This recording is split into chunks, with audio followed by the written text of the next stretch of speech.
দেখুন গাইস, আমরা পাহাড়ে গেতে আছি ভিডিও বানাবার নিকে। এটা আমাদের টিম।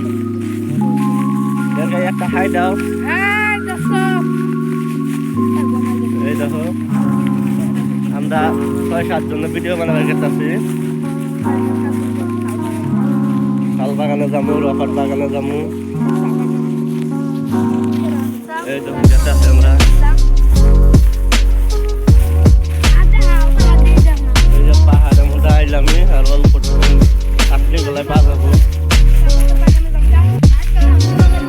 এটা আমাদের সলমান ভাই, আর এটা পাখি, আর ওইটা হইলো আমাদের হাফিজুল, আর এটা আমাদের হইলো অনুমতি আমির, আর এটা আমাদের সবিজুল ভাই, আর এটা আমাদের রাজু।